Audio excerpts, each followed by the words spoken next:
Good morning, students. Uh, Let us start our next topic. So that is the Ethernet. So I think we have in our second module, so we have skipped this particular topic about the Ethernet. So today we are going to discuss about the Ethernet. Now what is an algorithm which we are going to use in this Ethernet, so called as the Ethernet transmitter algorithm and Ethernet packet format. So before going into the actual topic of multi-access network and the Ethernet, which is very powerfully used in our LAN, right? So we are going to look into some of the basic things which you have already discussed or you might have studied in your previous undergraduate program. So now, we are going to look into what do you mean by carrier sense multiple access, that is CSMA. So this is what we have got, some of the multiple access protocols. So we have various multiple access protocols. Broadly it is classified into random access protocol, controlled access protocol, and channelized or channelization protocols. Now under random access we have Aloha, CSMA, CSMA CD, CSMA CA. So in this few random access protocols you might have already discussed and studied in your undergraduate programs. And when you are talking about controlled access protocols, we have got reservations, polling, and token passing. And when we are talking about channelizing the our link or the medium and sending the packets, we have got FDMA, TDMA, that is frequency division and time division and code division. So in today's session, so since we are talking about the Ethernet, since we want to understand our the Ethernet, how the Ethernet is going to work, what algorithm we are having in our Ethernet, so we'll be discussing about the CSMA protocol. Now what do you mean by a CSMA protocol? That is, CS means carrier sense protocol or carrier sensor medium access protocol. Now when you are talking about carrier sense, so why we are using this carrier sense? See here, what is our carrier? Carrier is nothing but this is our carrier. That is, we can say that we have got an Ethernet cable or Ethernet LAN. So now this is the main carrier through which all the nodes which are connected to this Ethernet is going to transmit the frames, right? Now carrier sense.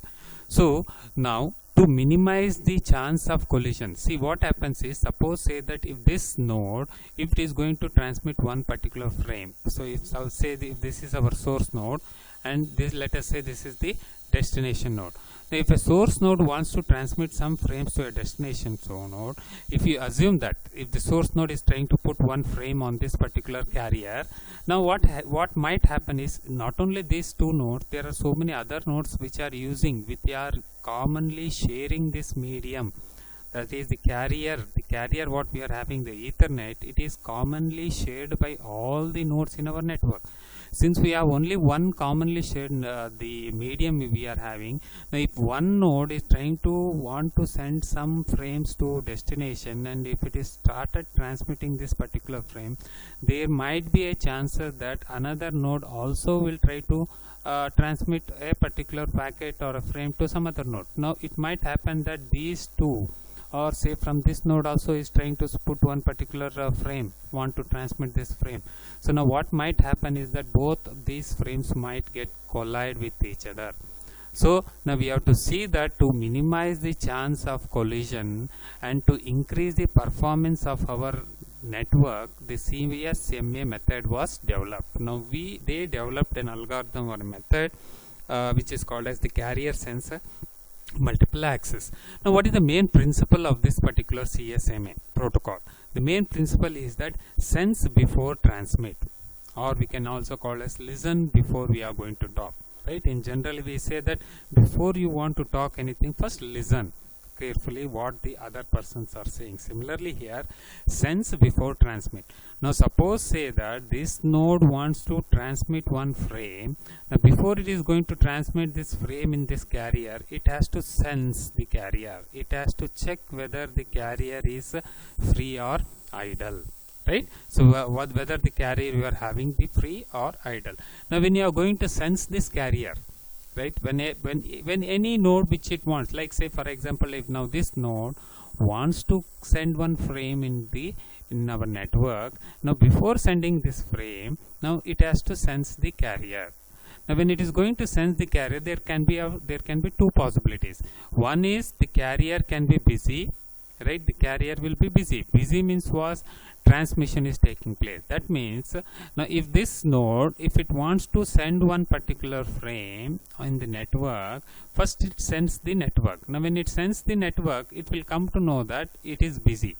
The carrier is busy. Carrier is busy means already some transmission is going on in this particular line, right? In this carrier the transmission is taking place.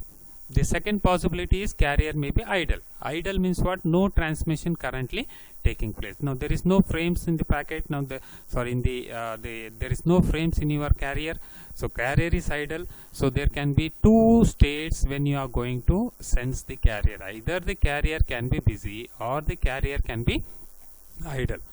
Right? So now the possibility of this collision, it still exists. Now even though because of a propagation delay. Now what do you mean by a propagation delay? Now how there is a chances of possibility of collision? Now say for example, say this particular, let us say that this node now is want to send a frame to destination, right? Now suppose assume that the source and destination is very far. So this cable length is very far, right? Now once this wants to send one particular frame, now initially it sends the carrier. Now when it is sensing the carrier, now the source sees that the carrier is idle. Since the carrier is idle, now what the source is doing? Now it is trying to transmit one frame, right? Now this frame has to go to here. Now by the time it has come here, it is, let us say that the frame is right now here. Now say that this node also wants to transmit a frame. Now this node and this node is very far, right? It is not near to each other, but it is very far. Now at that time when this is sensing, now it sees that okay, still the carrier is idle. It will come to a conclusion because there is no packet. This node is very far. From here the packet has to, or the frame has to receive. Now what this node senses is that it is going to sense that the carrier is idle. So what it does, it also tries to put one frame in this. Now what happened, this resultant, now this frame and this frame might collide with each other. Now that we call it as propagation delay, right? So the possibility of collision still exists because of propagation delay. So a station may sense, or station or a node, it may sense that the medium and finds it idle. It checks the medium, it finds it is idle only because the first bit sent by another station has not yet received, right? This particular station or the node which has sent the packet, till now it has not reached at this level. So now when this is sensing the carrier, it finds that it is idle and it also transmits the frame. So then what happens, there is a chances of collision. So now this is what the CSMA says. So because of propagation delay, now even though you sense that the carrier is idle and after sensing the carrier is idle, you are going to transmit one packet, still there might be a collision of the packet because of propagation delay, right? So this is what the carrier sense multiple access says. Now when we are going to look into the CSMA, now we have 4 different types of CSMA here. The first is, now we call it as the one persistent CSMA, we have P persistent CSMA, then non-persistent, O persistence. Now apart from this, the most popularly we are having is that CSMA CD, that is CSMA with collision detection, and the other one is CSMA with collision avoidance, right? So totally we have 6 different types of CSMA can be implemented. Now let us try to understand in very brief what all these things indicates. So the first is one persistent CSMA. What do you mean by one persistent CSMA? Now before sending the data, the node first listens to the channel, right? It senses the channel. That is why we call carrier sense.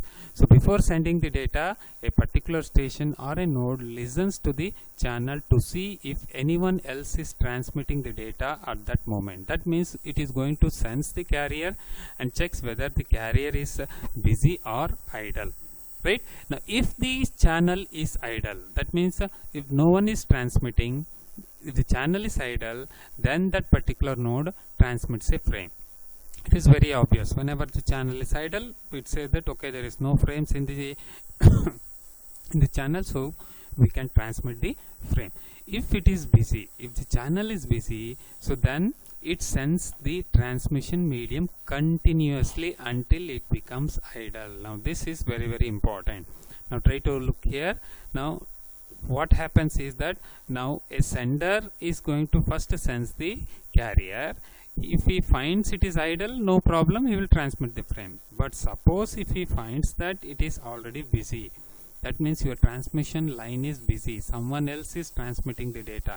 Now what the station or the sender is going to do, he keeps on looking into the channel, he continuously senses the medium until it becomes idle, right? Because already he know that it is busy. Now he keeps on looking into the channel until it becomes idle. Now once the channel becomes idle, then he is going to transmit the frame. Now since the station transmit these frames with a probability of 1 when the carrier or the channel is idle, right? That is, since it transmits when it becomes 1 with a probability of 1, we call it as 1 persistence. So it is called as 1 persistence scheme. With a probability of 1, it keeps on continuously sensing the channel.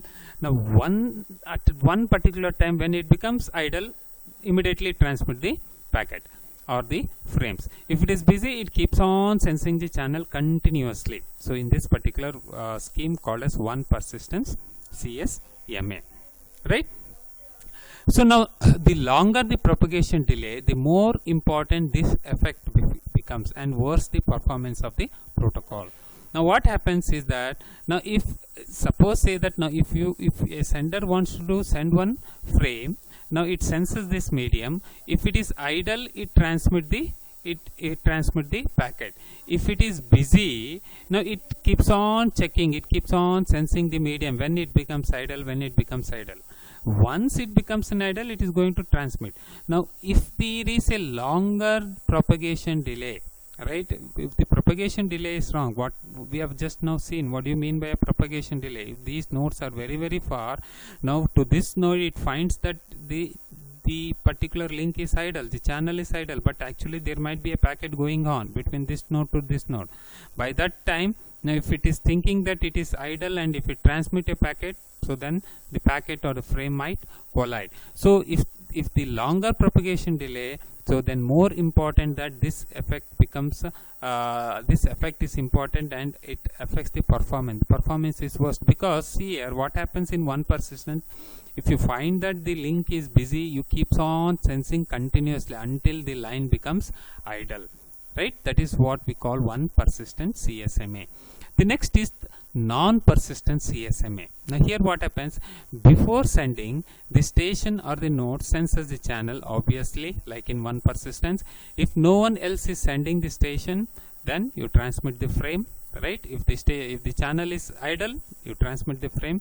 If the channel is busy, however, if the channel is already in use, that means if it is busy, the station does not continuously sense it for the purpose of ceasing it immediately upon detecting the end of the previous transmission. Now what this line indicates or tells us is that if the channel is already busy, like in 1 persistence, the node does not continuously keep on sensing the channel until it becomes idle. Instead, now what it does, it waits for random period of time and then repeats the algorithm.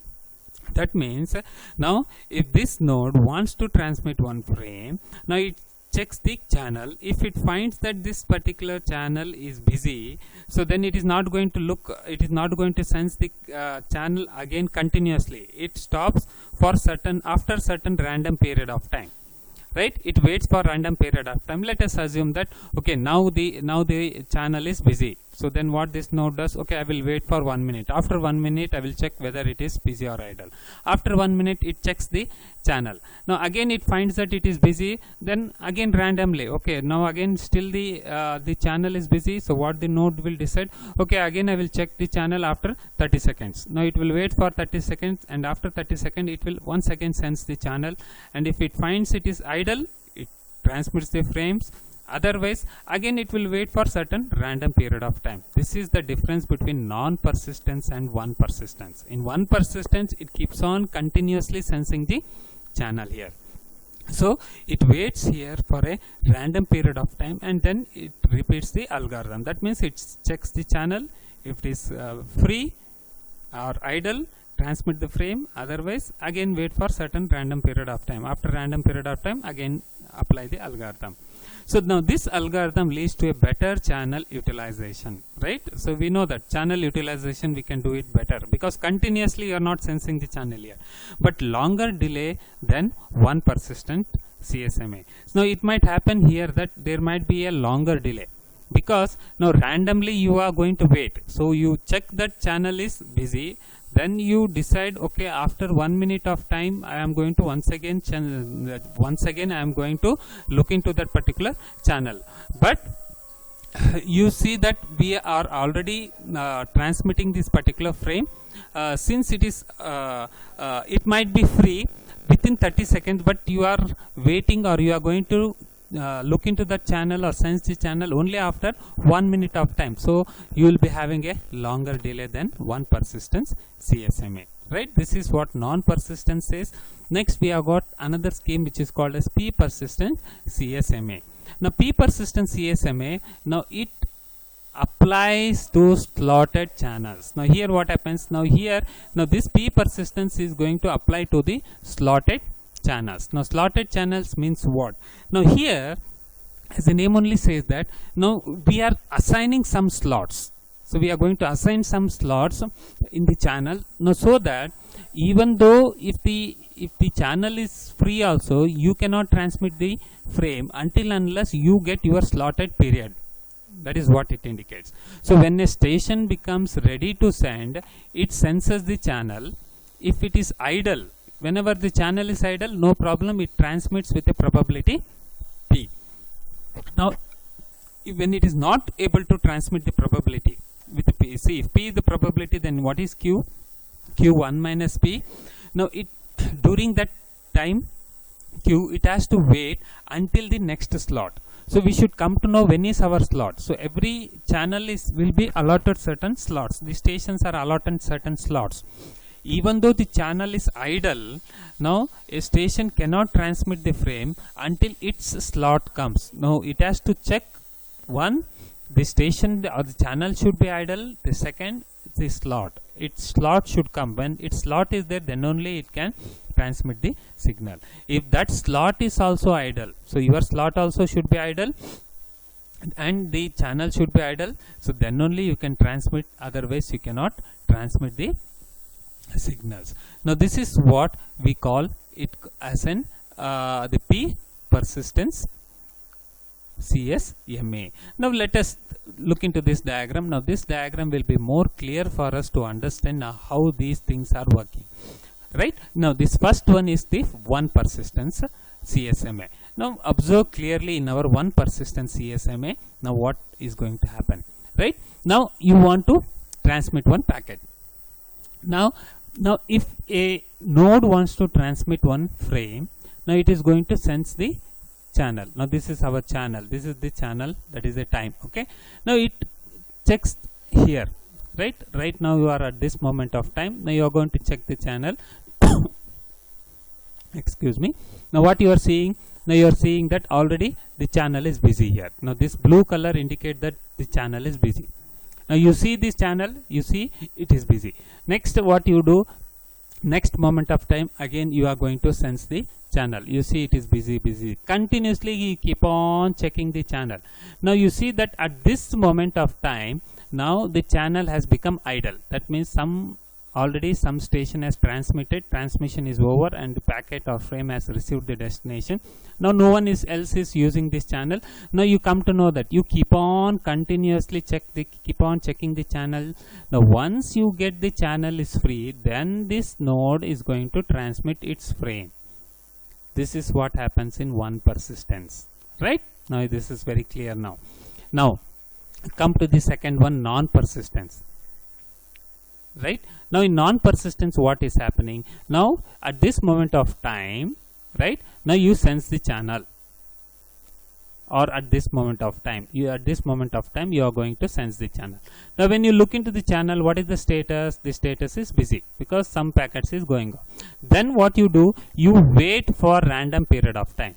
You have decided that okay, now since the channel is busy, now again I will sense it. Now after 1 minute, after 1 minute of time, again you look into the channel. You are going to sense the channel. See here what is happening in one persistence. Once you come to know that channel is busy, you keep on checking this channel continuously. You keep on checking this channel, right? Now here in non-persistence, what you do, you came to know at this moment of time that channel is busy. Then you wait for 1 minute. After 1 minute you check the channel. Again the status is still busy. Still busy. Now what you decide in non-persistence? Okay, now I waited for 1 minute, right? Random amount of time you waited, you checked the channel, it was busy. Now again, now user is going to wait for another 3 minutes. Now, or let us say that after 2 minutes I will check the channel. So after 2 minutes it is going to check the channel. Now when it checks the channel, it came to know that it is free, so it can transmit the packet. This is a non-persistent, but you can clearly see now what is the drawbacks you are having, because here itself at this moment of time only the channel was idle. From here only the channel was idle, but you checked it at this moment of time, right? That is how the non-persistence is going to work. And the third one is P persistence, right? Now what does the P persistence, now how it is going to happen? Now here you are going to check the channel is busy. Now continuously you keep on checking the channel. Now at this moment of time you came to know that now the channel is idle. Now the channel is idle, but can that particular node transmit the signal? Now it cannot transmit the signal, because now the time slot is not given for that particular station, or let us say the channel. So at that moment of time there is no time slot is not given, so it has to wait until the time slot is given. Even though channel is idle, you are ready to transmit the packet, but you cannot transmit the packet because time slot is not given. That is what we call P persistence. Once the time slot is given for you, then only you can transmit the packet. That is what P persistence, CSMA. Right? Now another one is called as O persistence. Now here what happens in O persistence CSMA? Now each node is assigned a transmission order by a supervisor node. Now here what happens, there will be a supervisor node, he is going to assign a transmission order. In this order only you have to transmit the signal, right? This is what the CSMA protocol, or we can say the scheme, is going to work, and different type of schemes you are going to have. So now we are going to another one which is called as CSMA CD, that is carrier sense multiple access collision detection, right? Now how you are going to check that a collision has occurred? So there are two things generally what we can see, that if there is a collision you have to detect. Now once you come to know that okay, there is a collision, two frames have collided with each other. So you know that when a packets or a frames collide with each other, it is damaged. You have to retransmit that particular frame, right? So either you check the channel that a collision has occurred, and if a collision has occurred, then you are going to retransmit. The second option is, now you avoid the collision itself. You transmit the packets or frames in such a way that there should not be any collision, right? There's only two things what we can do it. First we will look into the CSMA CD. Now what does this collision detection CSMA CD is going to tell us? Now if two stations sense the channel to be idle, right? Now two stations, now both the stations sense that the channel is idle and begins the transmission simultaneously. So now what happens, they will both detect the collision almost immediately, right? Now both are going to find that there is a collision, because now like say now A wants to transmit a frame, now B also wants to transmit a frame. Now it checks the medium and it finds that the medium is idle. This also finds the medium is idle at that moment of time.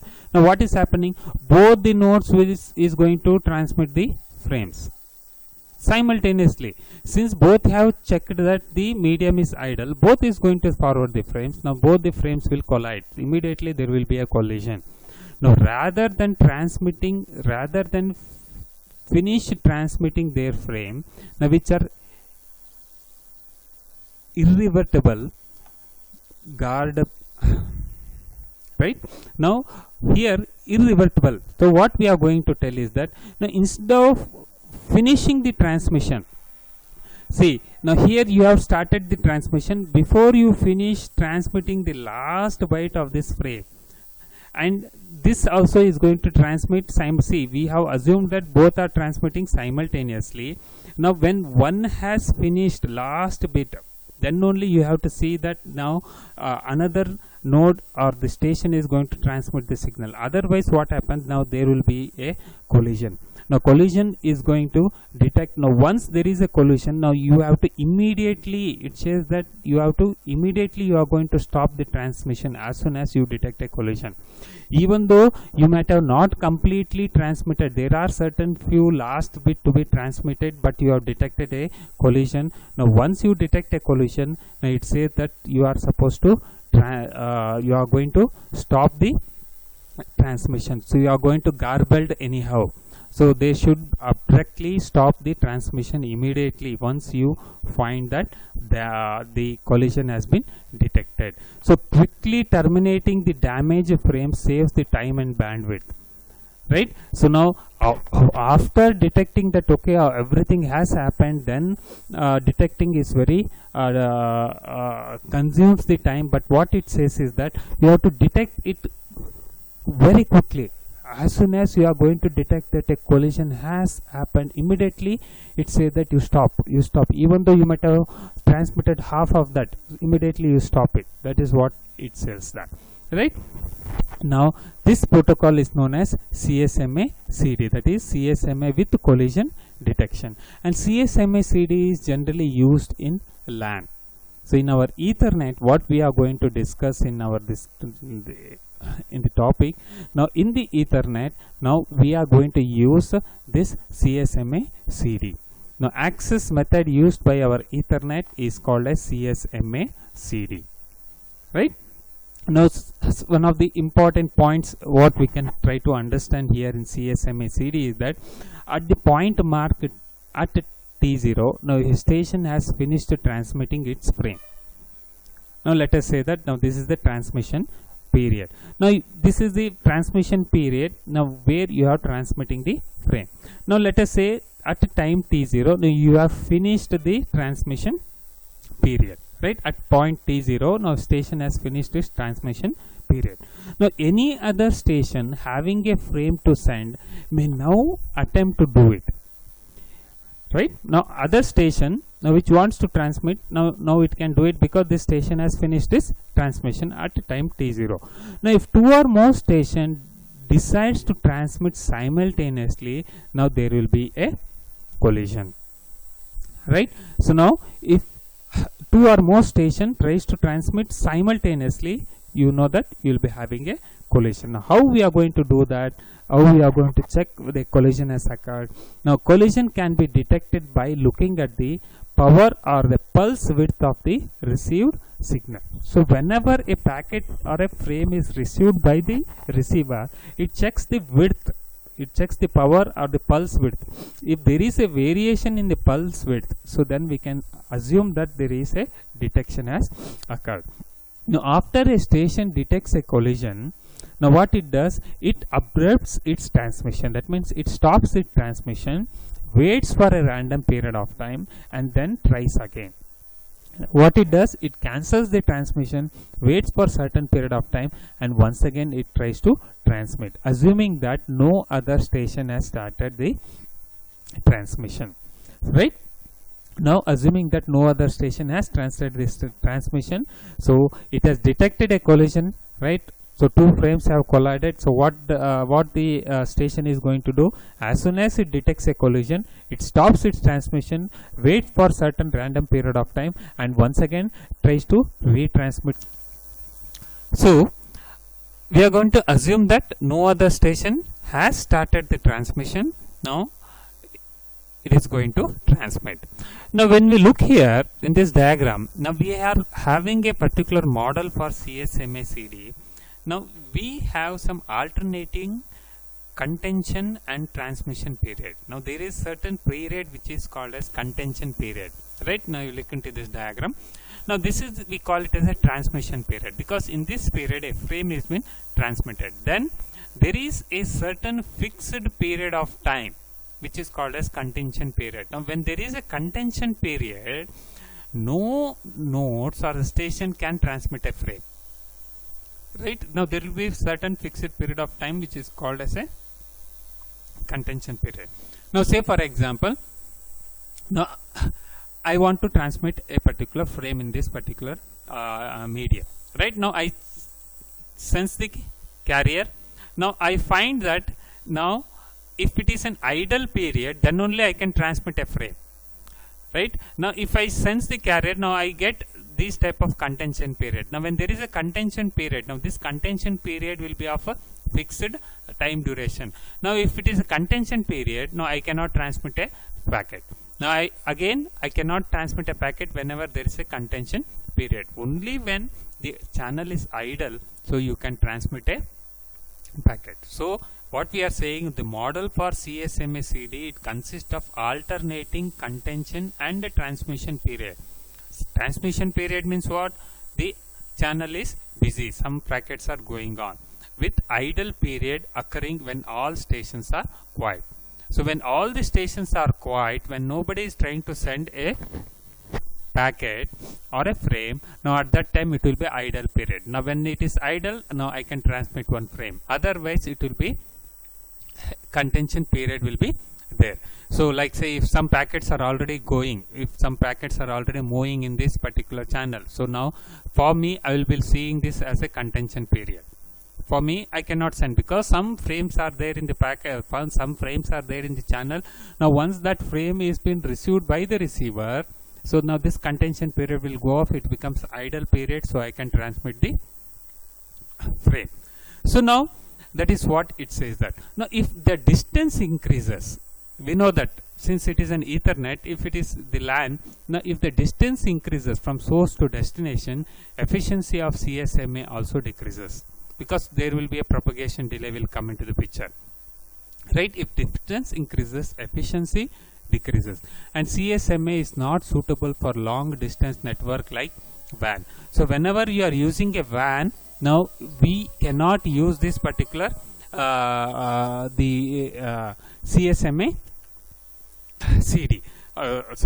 Yes. Now when we are talking about WAN, if the distance is very large, so there might be a propagation delay, so that the collisions will occur. So if you are working with a LAN with a very small distance, the optimal LAN, so then the CSMA CD is one of the very popular.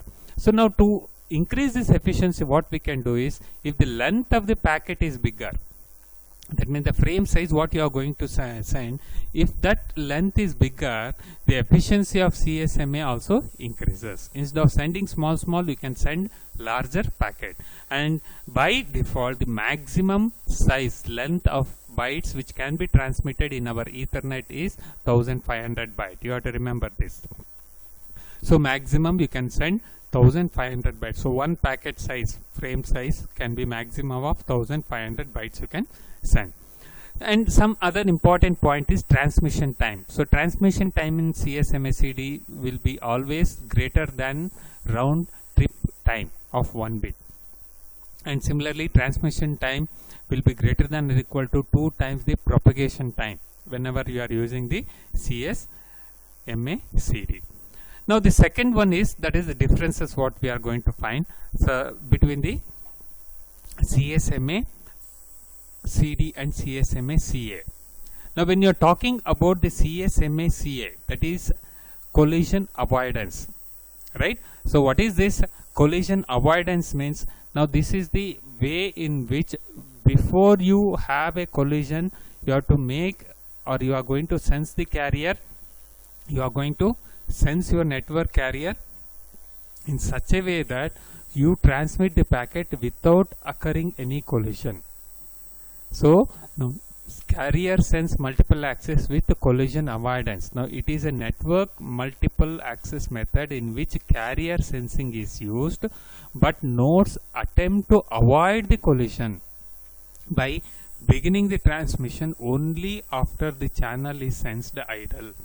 Now here what happens, especially when we are talking about the Wi-Fi, in wireless what happens, it is very difficult to detect the collisions, because wireless medium we are having, now we cannot detect where the collision has occurred.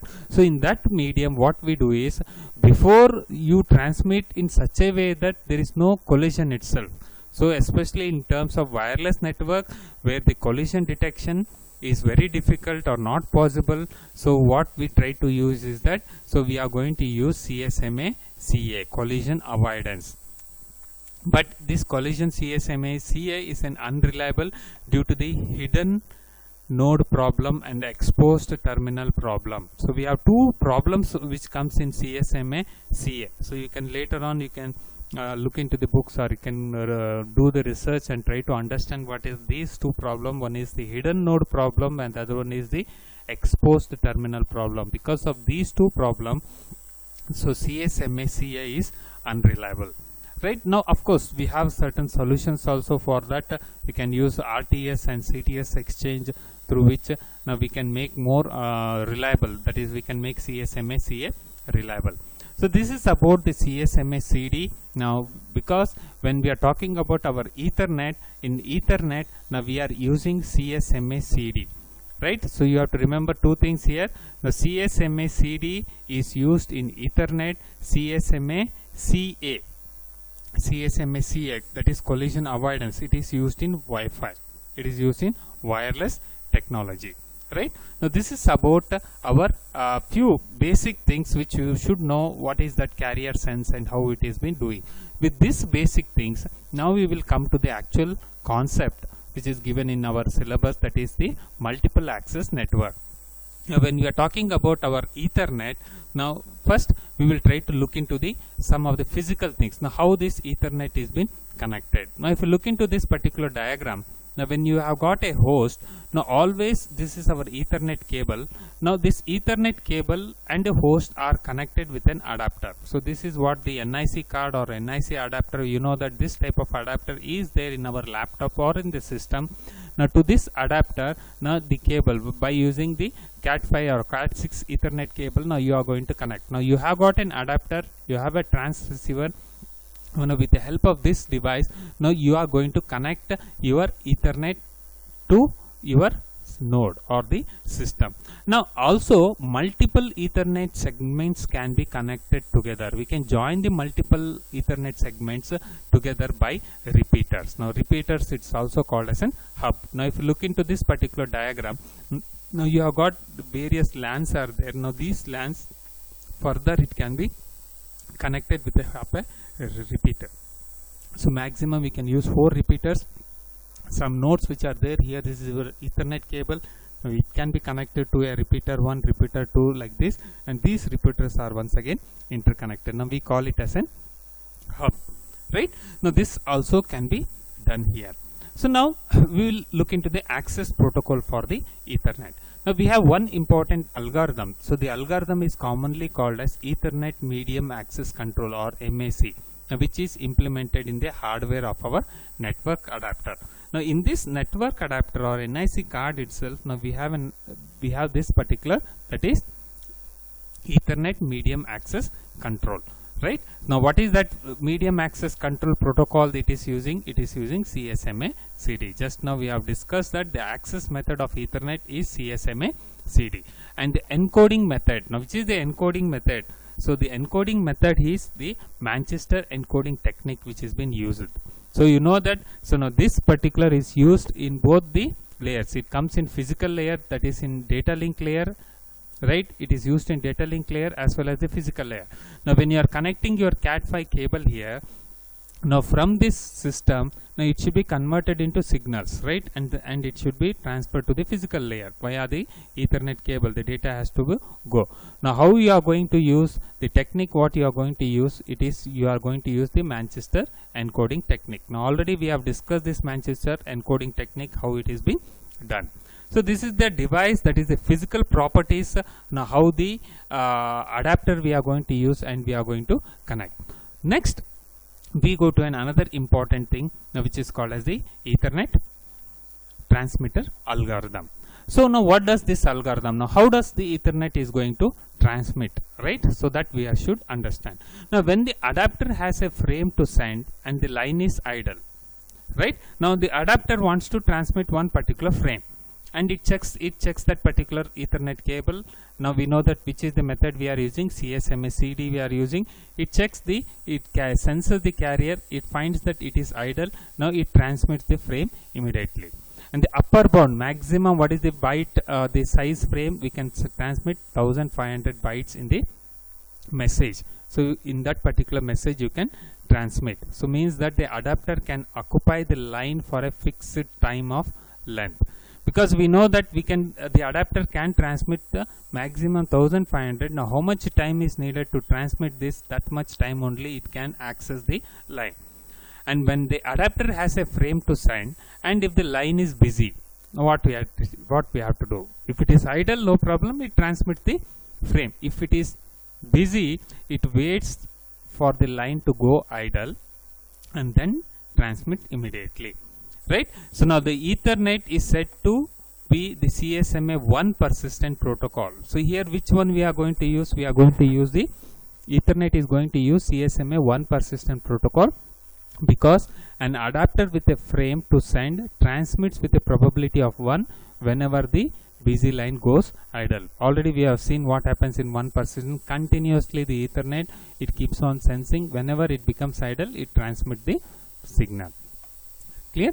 Now since there is no centralized control, now it is possible for two adapters to begin transmission at the same time. Now we don't have any centralized control here. Now it might happen that two nodes is going to sense, and both come to know that the line is idle. So both will send simultaneously. It is possible, right? Because there are so many nodes which are connected. Now I check the media, I check the channel, I found that the link is idle. Simultaneously at the same instant of time, so many other nodes. Now there is another node, he also sees that line is idle. Now he also transmits, I am also transcending the frame. Both are going to transmit simultaneously, right?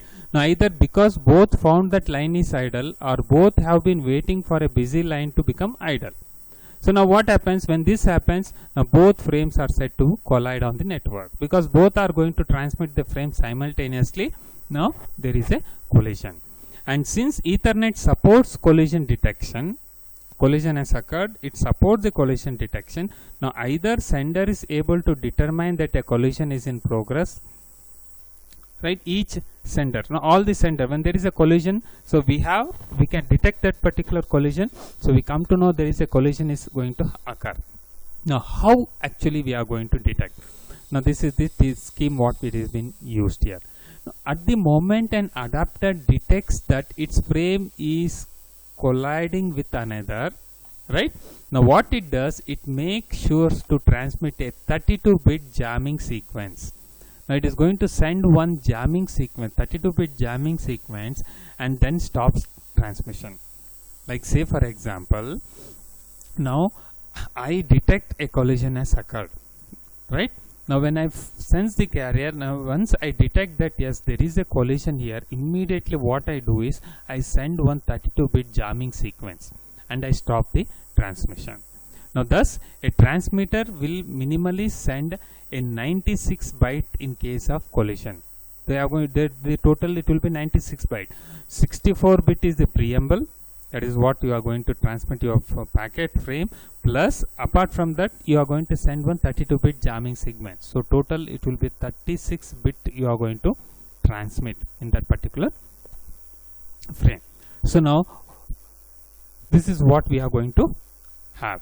Now we should understand what is this runt frame. Now we told here that we are going to transmit one 32-bit jamming sequence. Now that is nothing but our runt frame. What we are telling that a runt frame is an Ethernet frame. Now that is less than the IEEE 802.3's minimum length of 64 bytes. So runt frame are mostly caused by the collision. Whenever there is a collision, we are going to have a runt frame. That is, we are going to put one jamming sequence, right? Now other possibility apart from the other possibility when you are going to get this runt frame is, suppose say the network is not functioning or your NIC card in your machine is not functioning. At that time a runt frame has been sent, or the buffer is underrun, buffer is very completely full at that time, or something mismatch is happening, or any other software problems. Apart from collision, you are going to send this runt frame.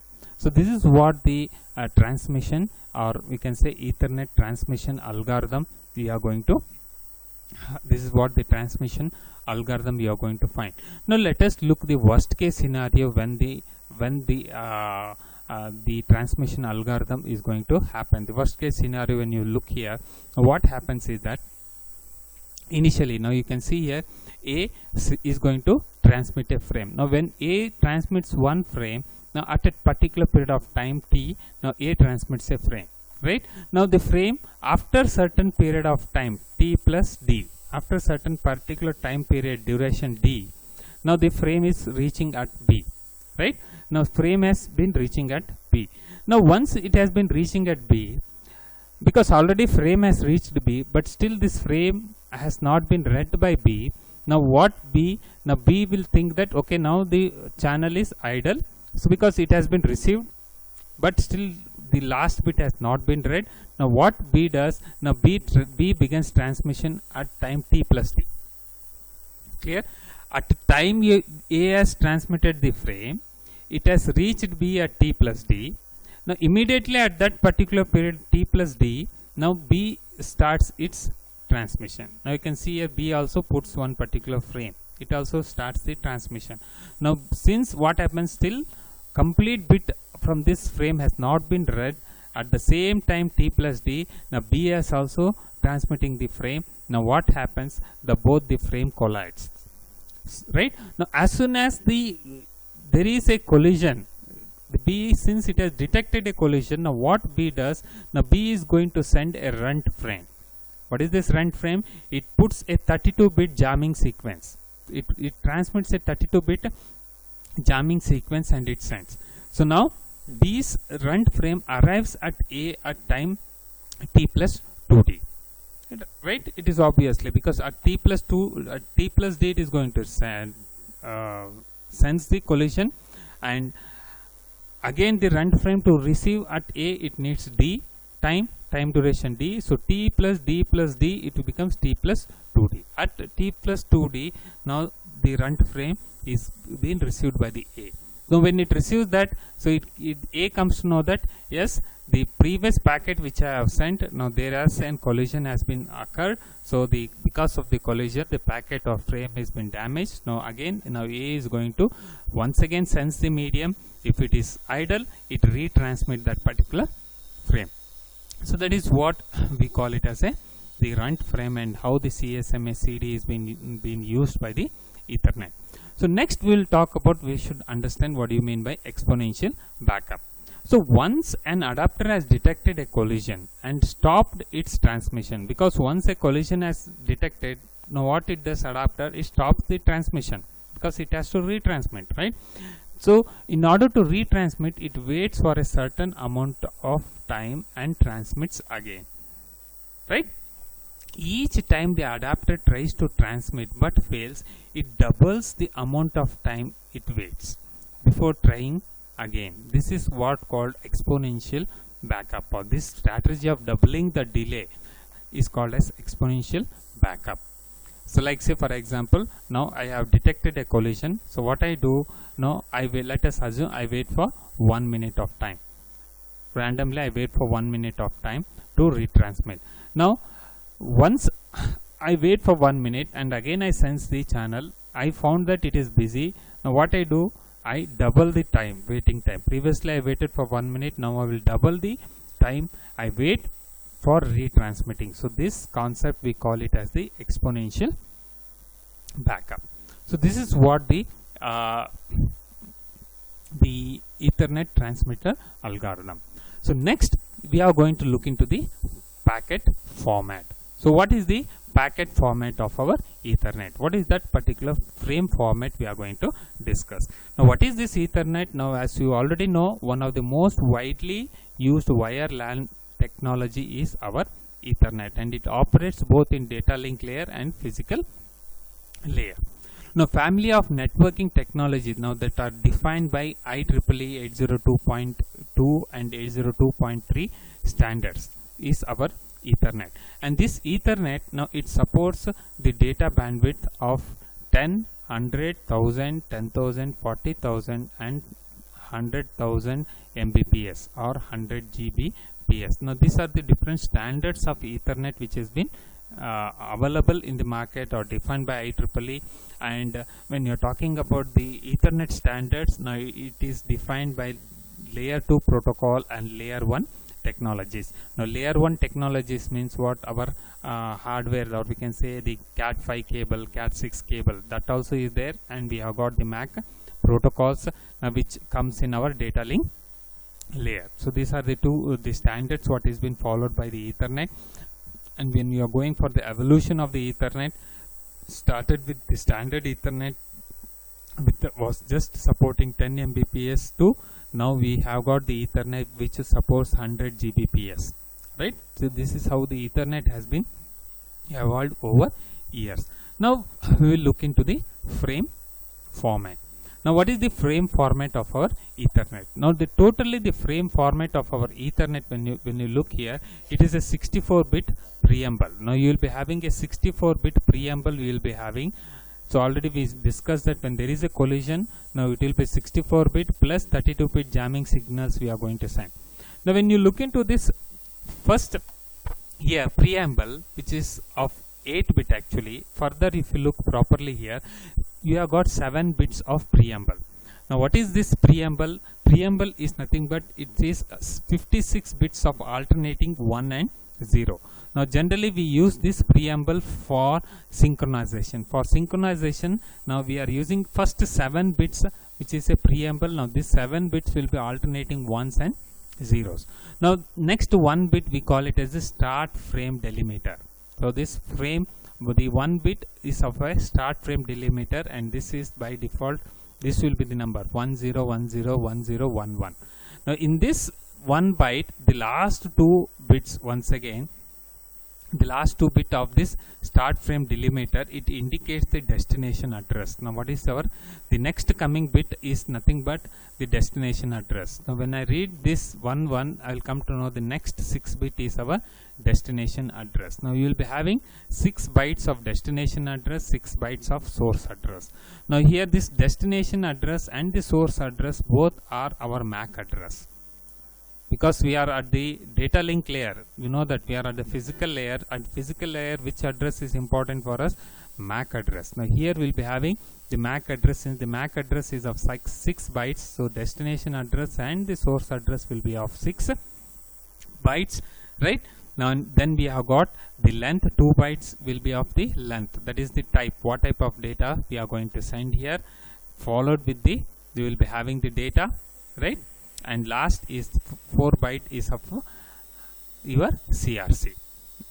So CRC, cyclic redundancy check. Now this byte, the data what you are going to send, so it is of variable length here. So variable length data you are going to pack in between data and padding.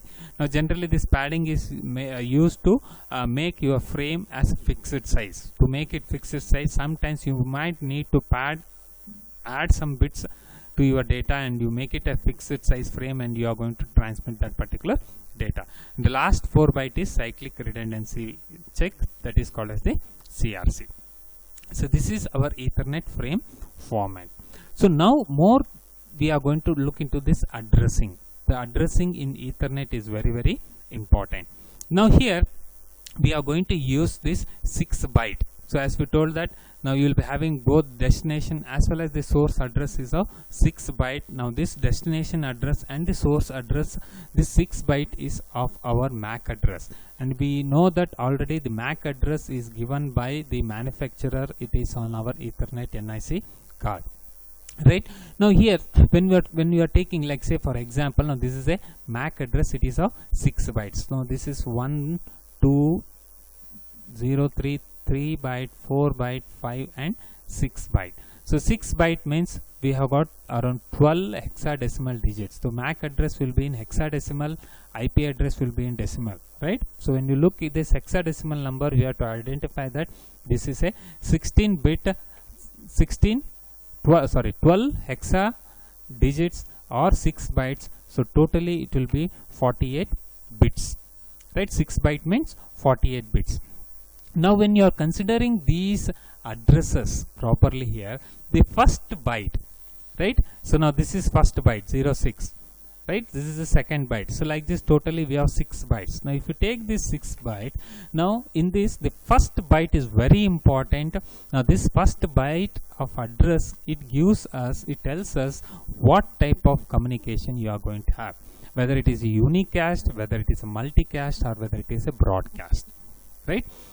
Now in this first byte, the least significant bit, the first least significant bit, if it is 0, it indicates you are having a unicast. Unicast means you only in one direction. If the last significant bit, if it is 1, then it indicates it is a multicast to some people. Now if all the bits are 1, then it is broadcast, right? Now if all bits are 1, so if all bits are 1, then this becomes FFFF. Now why you are going to, if all these bits are 1, it becomes to broadcast, right? Now sometimes we told, like say in our previous some sessions we have discussed address resolution protocol or ARP. Now ARP comes into the picture, right? When we are sending one frame, so we may not be knowing the destination address. Source address is there, but we don't know the destination address. Now at that time what happens, now the ARP will come into the picture, address resolution protocol. Now that particular switch, what it does, it puts the destination address all F. When it puts all F, it becomes broadcast. So now this packet is broadcasted to each and every node, and that node will identify that if it belongs to that particular node, then it will put its MAC address and send it back. Already we have discussed that particular concept. By using that, ARP protocol comes into the picture whenever we are broadcasting, when all these bits are 1. So this is about the addresses, how it is being used. Now say you can see here, when you convert it into decimal, this is another example. Now you can see the first bit, it is telling 8 hexadecimal. 8 is the first byte of information. Now when you look here, now 00001000, so this will be there here, 1 2 4, this is 8, next is 0, next is 2b. So like this, when you convert it, now this is how it happens. Now every Ethernet, every manufacturers are trying to give this particular, what is this, address. So this is how the Ethernet or the MAC address is very important, and how the frames are going to be transmit, and how the transmitter algorithm is going to work. So this covers this particular topic of multi-access network, or the concept of Ethernet, which we have skipped in our previous model. So thanks for listening. Just to go through this particular topic, and this was the topic which you have missed in our previous classes. So I have just uploaded this content here. So anyhow, in our next class we will be discussing with our TCP IP protocol. Thank you for listening. Have a nice day. Bye.